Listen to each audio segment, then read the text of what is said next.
Hi, I'm Barry Sahajian, and today I'm talking about an E minor triad. What I just played was simply the triad.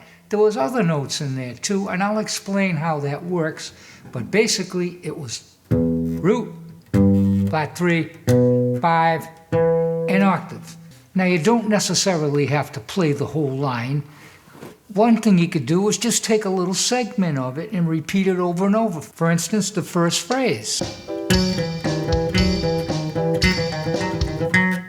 Because it's just a root, that could be a major chord as well. So it's going to work anywhere you have a root. You're playing a chord if you want to just target the root.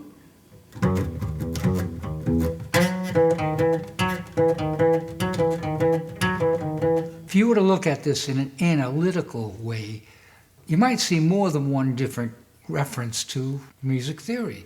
One of them would be, it is simply a harmonic minor scale.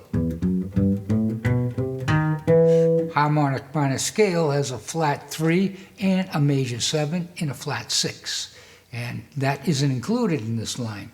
Then again, you could look at this also as a natural minor, an E natural minor, using a jazz approach.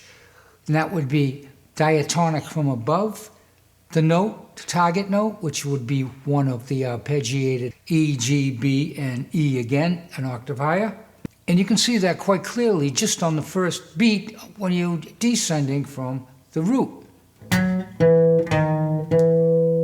So that would be a diatonic approach from above the E, which would be an F sharp, and then going down to the E, which would be the target note, and then a half-step approach from below, which would be the major 7, going back to the E. Or you could look at that major 7 as a half-step approach in an enclosure.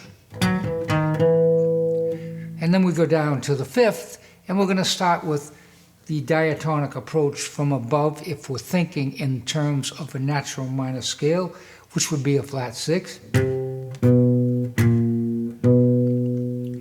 And then we target the note, the 5, the B, and we hit a half-step approach from below.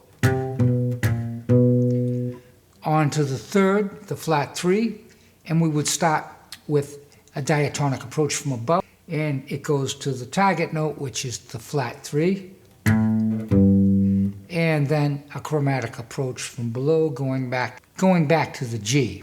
And then we play once again. We're doing the same thing we did an octave higher, and that would be.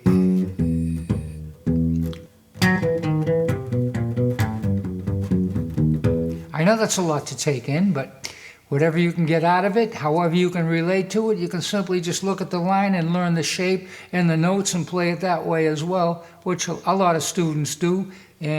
But at some point, maybe you want to know what is going on theoretically.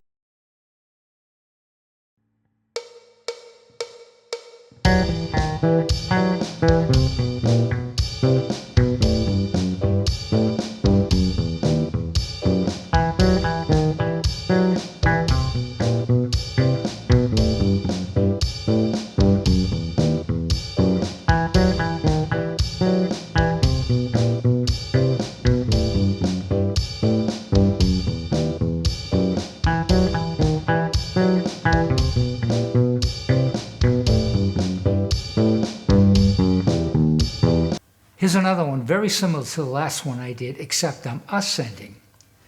Goes a little like this.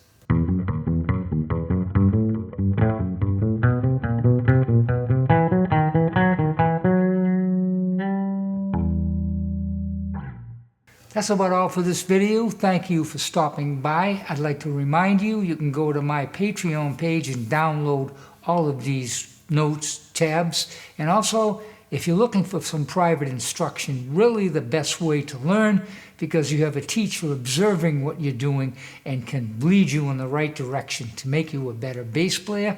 I'm offering Zoom lessons anywhere in the world, of course.